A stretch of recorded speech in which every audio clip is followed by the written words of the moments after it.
Hello, welcome to the next No-Novelty review. Today, we're going to talk about Venti! Now you may be thinking, wow, Meej, could you get any more on the ball? Doing a character review on the literal oldest 5-star who's not even on a banner right now. Could you be any more cutting edge? Don't test me. No, but seriously, Venti is the oldest 5-star character, literally the first one they put out. So I think calling this a no-novelty review is beyond fair because the novelty is like, where is it? It's not here. I can't find it. It's not on my shelves. I don't know. It's not here. So of course, as always with the no-novelty review, we can kind of look at how has the character held up over time. And so I think this is going to be interesting to do with Venti because with him being the oldest character, we can see how he stacks up to other supports, particularly Anemo supports. And on top of that, just seeing if he's aged well, like the fine wine that he enjoys at the winery. I think this is going to be a little bit of a longer one today because I have to do a bunch of sidebars. You know, we're going to get into swirl reactions. How does that work? All this other stuff, blah, blah, blah, blah. Might be here for a while, so grab a snack, and also, while you're here, why don't you check out my Twitch stream, twitch.tv/Meejin, M-E-E-J-I-I-N. You can join us live on stream and witness beautiful, thrilling moments just like this. Oh, I fell! Oh! Oh, that's pretty embarrassing. Mind-blowing. So I hope to see you there, and let's get into today's video. Alright, so who the heck is Venti? How does he work? Let's talk about it. Venti is a 5-star Anemo bow character, the very first one, as I said, and he is the Archon of Mondstadt. Basically, the role that Venti was meant to play is as a support in your team. That's not to say that you cannot build DPS Venti, you can build DPS anything. I'm not going to talk about that today because my Venti's not DPS, and I assume most people's Venti is not DPS. Most people are going to be running him as the Anemo support in the team, holder of the Viridescent Venerer set for that shred, and then added grouping, elemental stuff, whatever. Let's talk talents. Normal attack, your basic bow, normal attack, nothing crazy going on here. Although, I think it is worth mentioning that Venti holds his bow like an absolute Chad, or he's just drunk. I don't know how archery works. If you hold and aim the normal attack, it will become a charge attack that is infused with Anemo, same with every other bow character. Venti's skill is this kind of little gust of wind that he puts on the ground. You can either press it or hold it, and the effects will be different depending on what you do. As you can see here, the cooldown is going to change depending on if you press and hold. Also, the amount of particles you get back is going to change as well. When you press the skill, you'll get 3 particles back. When you hold it, you're gonna get 4. Also, if you hold it, you'll be able to summon a wind current, and you can fly up on that wind current. It's good for exploration. If you press it, that wind current's not going to be there. You're just going to kind of do a little gust on the ground. Also, when you hold a skill, it lasts for a long time on the ground, well over when your cooldown ends. Like, you could put another one on the ground way before the one that you already put on the ground ends. So that's quite nice. Personally, when I'm in combat, I only ever press the skill. The animation to hold it just takes a lot longer, and plus you got to fly up in the air and then plunge down, and that takes up time too. For 1 extra particle and a longer cooldown is like not really worth it. Venti's burst is the whole kit. This is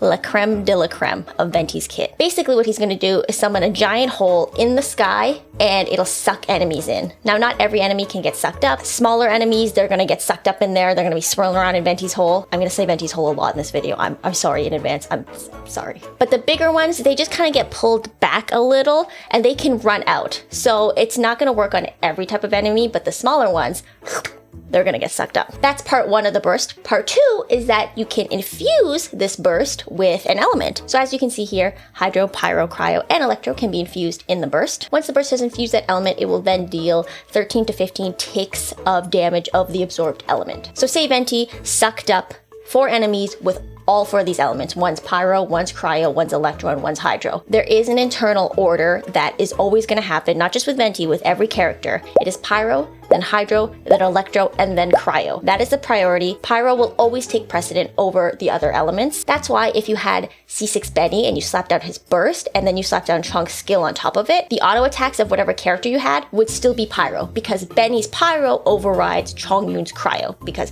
Cryo's last, Pyro's first. You see what I'm saying? So the reason that's important is because you might be trying to specifically absorb a certain element. It doesn't always work out the way you want it, but that's the internal order. So let's talk passives. This is the A1 passive, the one I was talking about when you hold the skill, how you can create a current. Before A1, you cannot do this, but you know, Ascension 1 happens pretty early. So the A4 passive is really, really nice actually. You're gonna get 15 energy back from Venti's burst after you do it. So Venti's burst cost is 60, which is not much to begin with. That's a very reasonable burst cost. And then on top of that, when your burst ends, you're going to be refunded 15 energy, essentially making your next burst cost only 45 energy, which is really, really low. Refunding energy is one of the things Venti does amazingly well. It's one of the things that separates him from the other Anemo support characters, which I'll talk about more later. We'll talk about energy requirements more in the build, but this is very manageable. One of the best things about Venti and his kit. I think that's really nice. And the final passive skill is, wouldn't gliding be faster? Yes. With Venti's passive, yes it would be. This will decrease your gliding stamina by 20%. So if you're wondering why he's telling you to glide all the time, he's just trying to be helpful, albeit annoyingly. So as you can see on my Venti, I got 699 talents. This is unnecessary for a full swirl Venti. The reason being is that swirl is a transformative reaction, and its damage is only determined by your character's level and their elemental mastery. However, I would still recommend leveling at least your burst and maybe your skill a little, not necessarily to 9. Say at a level 6, that's pretty achievable, because even though Venti does do a lot of swirl damage, he also does Anemo damage, and that is going to be affected by your talents. So I really think that little bit of investment is worth it, because you're just going to squeeze out a little extra damage. In that case, your priority is going to be burst, skill, normal attacks. In fact, when it comes to normal attacks, you can even just leave that, because like I said, unless you're going to run DPS Venti, when you're really going to need that, I don't know. I always level mine because I'm a fool, but you know, that's just me. So to be totally honest with you, Venti is a really, really complete unit at C0. That's something that they did totally right off the gate. They've learned since then that maybe good constellations will get more money, so they don't do that as much anymore. But you know, it's fine. Venti's perfectly good at C0. In fact, I really don't recommend pulling for constellations unless you're a Venti simp, you're here for Venti, you want Venti, you love Venti, then of course go for it. But if you're trying to think resource-wise, like, is this worth pulling for constellations? No. C0 Venti is a totally complete good unit. Really, really solid. I don't think you need any constellations at all. But let's talk about them anyway. C1 is like, it's like poop on a plate. That's exaggeration. Basically, it is kind of just useless for any support Venti. This is only really a DPS Venti increase. Fires 2 additional arrows per aimed shot, each dealing 33% of the original arrow's damage. Well, that's not gonna matter a lot if you did not build DPS Venti to do damage, right? How often are you charge running with your support Venti? I assume not very often, therefore this is a whatever constellation. C2 is a pretty good constellation. I would say this is mid-tier juicy, just a little, not too much, just a, you know, little one, small one. Skyward Sonnet, which is Venti's skill, decreases opponent's Anemo resistance and physical resistance by 12% for 10 seconds. And then any opponent launched by Skyward Sonnet, when he does that little gust on the ground, suffers an additional 12% Anemo resistance and physical resistance decrease while airborne. So this is nice because it gives you a nice little Anemo boost. Like I said before, even though you're doing a lot of swirl damage, you're also doing Anemo damage with Venti. So this is nice, increases his damage a little bit, and you get that Fizz Shred as well, which is also pretty good.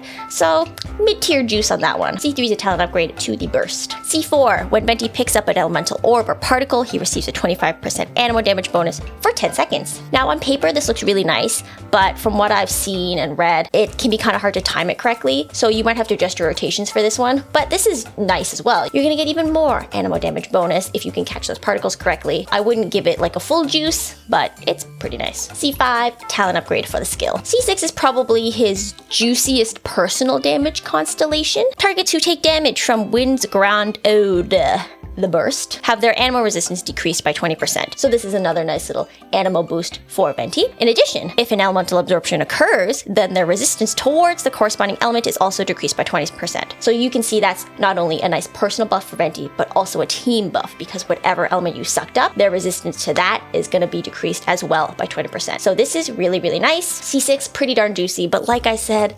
unnecessary. Venti is a full and complete unit at C0. Alright, so we're going to talk build. Normally I don't really talk about level in the build section, because just as a general rule of thumb, for your DPS character, you're going to want to level them to 90, and then for your support characters, you can leave them at 80 ascended. 80 to 90 is usually a pretty minimal increase, except for your Anemo and Electro characters, or any other characters doing transformative reactions and HP and def scaling characters. Like I discussed earlier, Swirl is a transformative reaction that's affected by your level. So you're going to want to level your Venti to 90. That's what's going to increase his swirl damage. So that's the first and most important reason you're going to want to level your Venti to 90. The second reason is that his ability to lift enemies, who is this? I'm sorry, Zhang. Oh my gosh, Archon party. I can't do it right now. I'm busy. So the second reason you're going to want to level your Venti to 90 is because his ability to lift enemies is affected by his level. So say you've got like a level 100 hit literal or something, that's going to be heavier for Venti to lift than like a level 60 hit literal. And it's not just Venti, by the way. This also goes for characters like Jean. You'll notice that when you're a lower level and you do that little like sword thing she does, you know, lifting up the enemies, at a lower level, she cannot lift them as effectively or even at all than when she's level 90. So that's the second reason you're going to want to level your Venti to 90 so you can get the absolute most out of his grouping abilities. All right, let's talk weapons. So I've got the Stringless on my Venti. This is his best in slot 4-star option.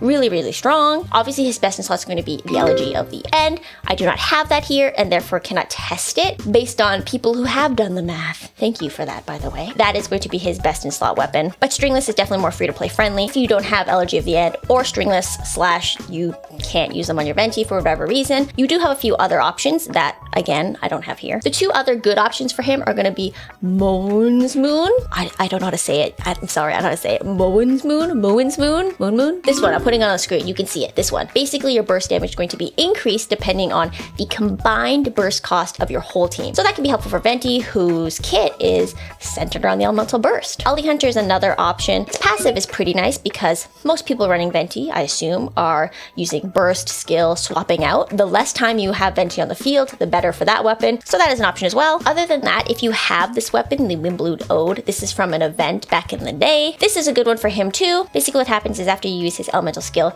you're gonna get a 32% attack increase for 6 seconds, which is pretty nice. You might be wondering about stat sticks like Skyward Harp and Thundering Pulse. The problem with Thundering Pulse is you can't really get much use out of its passive. The problem with Skyward Harp is you don't really need its passive unless you're running a more damage-based Venti, but if you're relying on swirls for your Venti, this is not ideal, and at that point, I might just honestly start recommending an ER weapon. So let's talk about that. Here's your first option, Fading Twilight. This passive for Venti is fine. Really, the nicest part about it is getting that energy recharge because you do want to meet certain energy requirements for your Venti, so this is one way to do it. However, another possibly easier way to do it is just use Favonius. The only problem with Favonius is you're going to want a little bit of crit rate on your Venti so that you can hit those crit hits, right? And the problem with that is the more crit you're putting on your Venti, the more you're taking away from potential EM stats. So it's a balancing act. If you have this and it's all you have, then absolutely it's viable and it's also good for your team in general, but just keep that in mind. Artifacts, I'm only going to talk about one. It's right here, Maiden's Beloved. No, I'm kidding. Viridescent Venerer is the go-to choice for your Anemo supports because they can get use out of the whole set with that Anemo damage bonus increase as well as providing a nice little shred for your whole team. The only situation I wouldn't recommend it is if you're running another Anemo with him who has a 4-piece. In that case, you could run something else, but it really depends on who's going to do more damage off the 4-piece. So that's up to you. Now, like I said, because Swirl is a transformative reaction, you're going to be wanting as much Elemental Mastery on Venti as possible after you meet his ER requirements. One thing to note is that you're going to want enough ER on your Venti before you start focusing on everything else. Once you hit that A4 passive and you get refunded that 15 energy, 45 burst cost is not hard to maintain. Like once you have enough ER, you're really good to go, and it's not hard to get there. On top of that, Venti ascends on ER, so even if he's totally naked from artifacts, he's gonna get 132% base ER. So you're already sitting kind of pretty. Just make sure you have a couple substats with that ER. Otherwise, try to go full EM if you can. If you cannot, because farming EM artifacts is an absolute pain in the butt, here are your options. If you don't have an EM Sands, my next recommendation would be an ER Sands. That will make it really easy to hit your ER goal, and then you can just focus full EM for the rest of it. If you don't have either of those, then you can go with attack percentage. Goblet might be a little bit easier because this tends to be people's off-piece. So if you have an off-piece EM Goblet, you can slap that on Venti. If you don't, you could go Anemo damage bonus. That's good as well. And if you don't have either of those, then again, you can slap some attack percentage on there. Sometimes you gotta do what you gotta do. Again, EM Circlet, but if you don't have it, either crit rate or crit damage. If you're running a Favonius Warbow, you're gonna want crit rate over crit damage, but otherwise, it's up to you. Whatever your Venti looks like he needs. And again, if you do not have either of those, attack percentage. Once you can, EM, good solid way to go for your Swirl Venti. If you absolutely do not have any VV available, then you can do something like Gilded for that 2-piece EM bonus and then pair it with another EM set like Wanderers, then you could get 160 extra EM that way. So that's possible as well, but like I said, aim for VV. Now, let's talk crit Venti. I was looking at the Champions table that they made comparing crit Venti with EM Venti, and it was really interesting. Basically, crit Venti is viable and can be stronger than an EM Venti. However, it is much harder to build a crit Venti because you need a lot of perfect substat rolls, basically. And it also depends on if you're in a single target or mob target situation. The more enemies you're facing, the harder it is for a crit rate built Venti to overtake an EM Venti. So basically, not only is it situational, it's also harder to achieve. I'll throw up the table they have on screen. It's really, really interesting. But basically, the point where a crit rate Venti starts to overtake an EM Venti is at 30 crit value artifacts. Now that leads me to another sidebar. How do you calculate crit value on an artifact? Well, crit value is determined by looking at the crit damage and crit rate on an artifact. It's a very simple equation. All you have to do is add crit damage plus crit rate times 2. For this one, what I would do is I would multiply 3.1 times 2, 6.2, and then add that to 20.2. So this artifact would have a crit value of 26.4. Now, like I said, anything over 30 is where you start to overtake the EM Venti. So think about that. That's a lot of good rolls into crit rate, crit damage on your artifacts. And like I said, it's situational. If you're fighting mobs, it's going to be even harder to beat out an EM Venti. So when it comes to support Venti, most people are building him EM not only because it's a good build for him, but because it's easier to achieve. You get good damage for less investment than with a crit rate build. Now, maybe you got really stinky, stupidly, unfairly lucky in the Viridescent Venerer domain, and you have amazing crit substats on your artifacts, and you'd be stupid to not run crit rate Venti. In which case, go ahead, run your crit rate Venti. That's awesome. I think I speak for all of us when I say we hate you. But seriously, if you do have great substats, then of course, and if you're building DPS Venti, then of course. But otherwise, EM's just like cheaper, easier to build, with great results. So that's what I recommend, but crit Venti is totally possible. Not for my Venti, because I have terrible artifacts, but that's fine. Just really, really quick to cover all my bases. If you were running crit Venti, then of course stat stick type weapons like Skyward Harp or even like Mistsplitter are going to become more valuable, but it's not to say that an EM weapon would still not be good. Like this would still be great for a crit Venti because he's still doing swirl damage even if he's more crit based build. You know, pick and choose what you have. All right, let's talk teams. Since I assume you don't want to sit through a 20-hour video where I just list off all the possible team comps for Venti, I'm just going to cover a few of them. Venti's so versatile. Like many Anemo supports, you could pretty much slot him in just about anywhere and he's going to do something for you. So personally, my favorite team to run Venti or other Anemo type supports in is a team like this. I call it a melting pot team. I love mixing up the elements. I love seeing all the crazy damage, all the reactions happening. This is the kind of team that I would run Venti in the most. Of course, the only problem with this team is that Bennett's not the tallest guy and he can't get up there. He can't get in Venti's hole.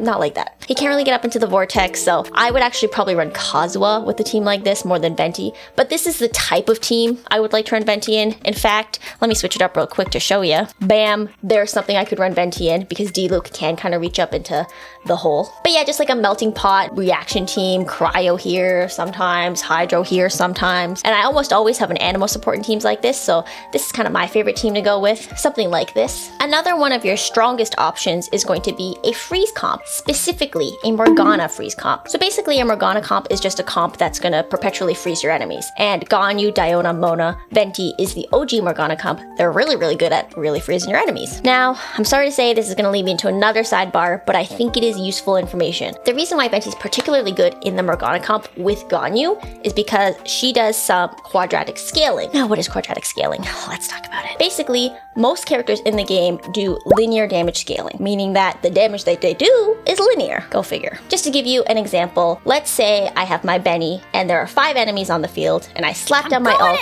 and it does 5k damage. 5 enemies times 5,000 is 25,000 total damage. That is the total amount of damage I did to those 5 enemies. That is a linear scaling damage. Now let's throw Tartiggles in the same situation. Tartiggles, if you didn't know, has quadratic scaling in his Riptide, his melee stance. He is a pure quadratic scaling unit, meaning that there is no limit, is exponential for Tartiggles. Let's throw him in the same situation. 5 enemies on the field, he hits them with a Riptide that deals 5,000 damage. Think of the equation being x squared with x representing the number of enemies you have that you hit. So in this example, 5 enemies. 5 squared is 25. So now instead of multiplying 5 by 5,000, you're going to be multiplying 25 by 5,000 for a total of 125,000 total damage dealt. So if you had like 10 enemies, it would then be 10 squared times 5,000. It could just keep going and going and going, in theory, for as many enemies as he could hit. Now, this is just an example with made up numbers, just to show you what I mean when I'm saying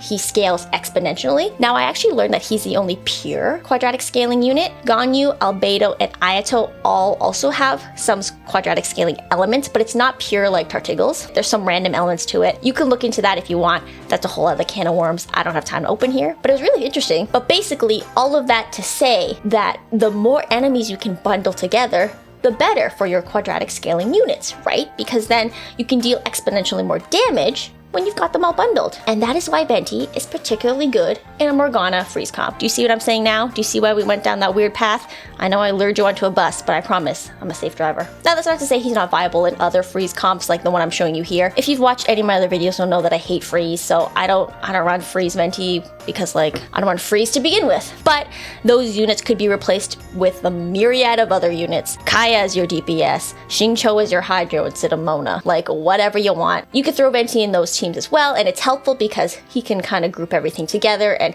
keep everyone frozen. And it's also good for heavier enemies because if they're frozen, even if they're the ones that are capable of leaving Venti's burst, when they're frozen, they can't move, so they're just gonna get sucked back, and that can be helpful too. So he's viable in a freeze comp as well. Sorry for the tangent. You could also run an Electro-Charged team that's really, really strong for a reason I gotta explain through another tangent, I'm sorry. Basically, Hydro is treated a little bit differently than the other three elements. When absorbed, it does not deal area of effect damage. Basically, it just kind of applies wet status, but this becomes interesting when you mix it with Electro. Basically, you could absorb Hydro with Venti's burst, but then also absorb Electro. It allows you to apply both elements, both Hydro and Electro, which is unique to this particular reaction. And in addition to that, because Venti is the one who did the swirl reaction, it's based off his EM and not the EM of, say, Kuki Shinobu, who I also built on EM. It's not her, it's all Venti, because he's the one doing the swirls. So this can end up being a really strong team where you're doing a lot of reactions, you're getting the VV shred, and it's just going crazy in the burst. This is a great, great option. So this team was actually introduced to me by my Twitch chat. They called it the Air Fryer. Initially, I tried this with Toma, and Toma wasn't bad. I enjoyed him in this comp, but the problem was if I replaced Benny with him,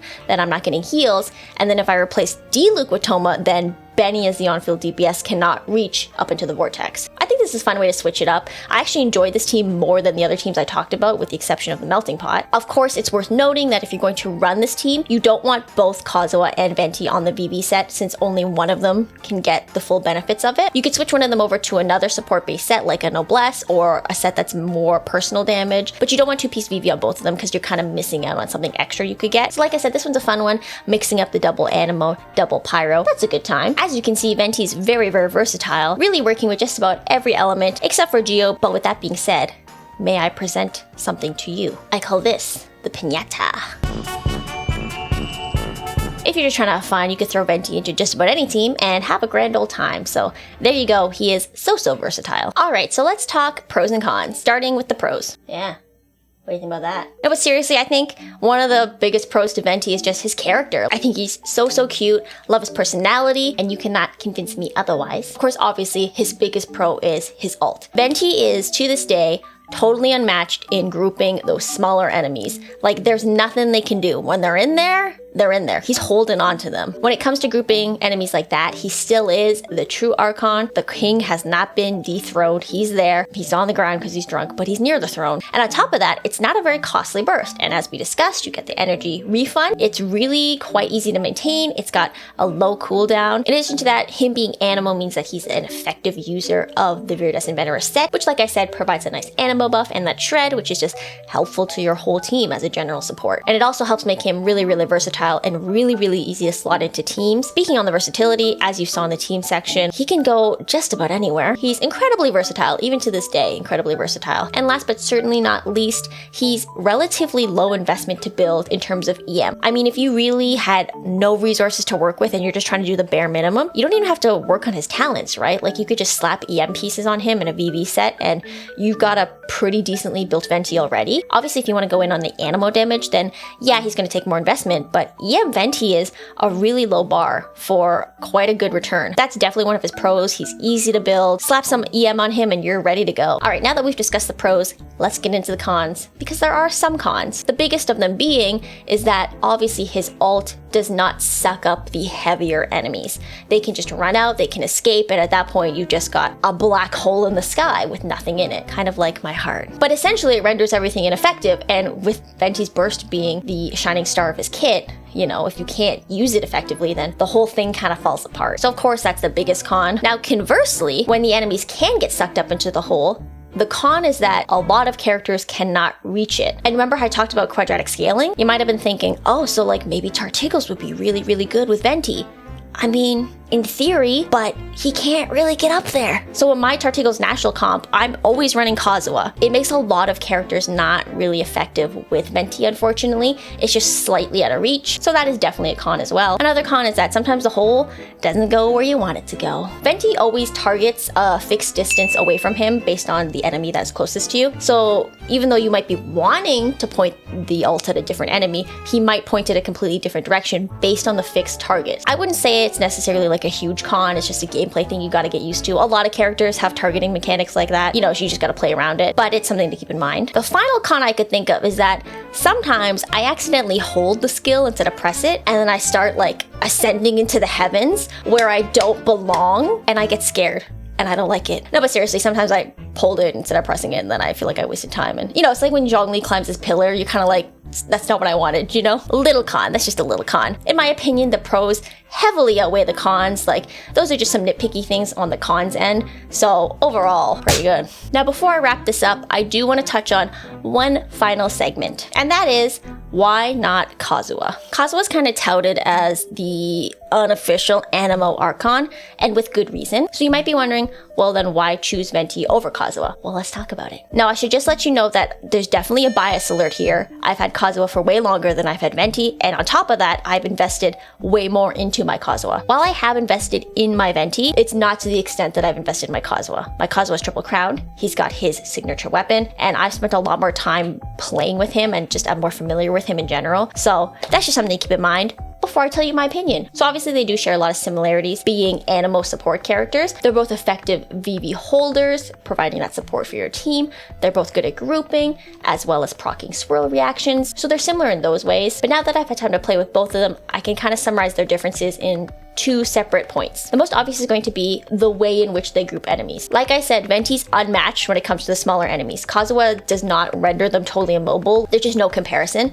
Venti's better at grouping smaller enemies. The problem is when you start to get into bigger enemies. Kazuha can really effectively and consistently stagger bigger enemies. In addition to that, Kazuha's ability to group is centered around him. So where you suck enemies, where you're standing, that's where it's happening. As opposed to Venti, who's just kind of gonna pew pew, you know, where his heart desires. And on top of that, you're grouping with Kazuha's skill, meaning that you don't need energy to cast it. There's of course cons to both their bursts. I talked about Venti's already, but Kazuha's is like, I can't see where I am in time and space sometimes. Like, where am I? It's beautiful, but it's wild. So that's the first main difference. The second is that they support your teams in slightly different ways. Kazuha's better at buffing your teammates' elemental damage, whereas Venti's better with energy recharge. Now, whether one is better than the other is, I think, pretty situational and also kind of up to you. People seem to like Kazuha because people tend to prefer damage buffs, like the elemental one Kazuha can give your team. And I think in general, energy recharge is kind of underappreciated anyway. I think there's a lot of cases where having your ult ready with Venti always is going to be better than almost never having your ult ready with Kazuha, because then you're not getting really buffed anyway. So it's, you know, very situational. Like I said, it's kind of based on what you're running your team, but that's just kind of the second main difference that I have noticed. In my honest opinion, I would pick Kazuha over Venti if I had to only have one. He's worse at grouping smaller enemies, but I think he's a better general overall teammate, and I just personally find him more fun to play. For me, he's one of the most fun to play characters in the whole game, so that's just why I like Kazuha. That's a personal thing. If you think Venti is way more fun to play, and you just like Venti's character more in general, then pick Venti. If you're looking to only pick up one, I would test both of them to kind of get a feel for which you prefer. But at the end of the day, they're both really, really strong, solid units, and I don't think you're gonna go wrong with picking either of them. And of course, in a beautiful, wonderful world, you get both of them. That's fun too. Alright, so I'm going to do a quick Venti showcase on floor 11. You absolutely can bring your Venti into floor 12, but usually in floor 12 the enemies get a little heavier and can't be grouped as well. This cycle's not bad for Venti, but overall I think Venti shines more in a floor like this that has a lot of enemies hanging around, you know? These are the kinds of floors I would bring him in anyway, so I think it's a fair showcase of how I personally use my Venti. I don't usually bring him in the Hyper Bloom team. Normally I have Nahida in that spot over here, but if you don't have Nahida, Venti could absolutely be a flex, and also just goes to show you that you can run Venti in a lot of different teams. He's very versatile, as I mentioned, so let's see him in action here.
So as you saw, he made really quick work out of a lot of those enemies in there. Now granted, the Hyper Bloom Alhaitham team is really strong anyway, and usually has really nice AoE to begin with, but it is still helpful to have everyone grouped up in a little bundle, especially on a floor like floor 11 where you have a ley line you're trying to protect, and those guys are sneaking around you trying to get in behind your business. Venti's great for floors like that. That's where I usually bring my Venti. That's where he really shines. Venti, as I hope you saw, is still a really strong, really viable unit, and I really don't think you'd be disappointed in pulling for him. Like I said, when it comes to those smaller enemies, he's just unmatched. A lot of the domains, if you're looking to run them fast, like spend your resin and get out, he's the one to bring. He makes it so easy. You basically just waltz in and waltz out of there. He's really versatile, like I said, and still just a phenomenal unit, even after all this time. So that's great to see. That's gonna do it from me today. Don't forget to join me on Twitch, twitch.tv/Meejin, M-E-E-J-I-I-N. You can watch me whip out my Venti's whole live, and it's not even TOS. It's not, I promise, it's fine. You're gonna have a good time. But anyway, that about does it from me today. Thank you so much for watching, and I hope to see you in the next one. Bye! That song stuck in my head. I don't want to stay here that long either. It's like 7:30. Okay, it's almost bedtime. We don't have to hold your hand through this, I'm sure. Man, I'm sassy tonight.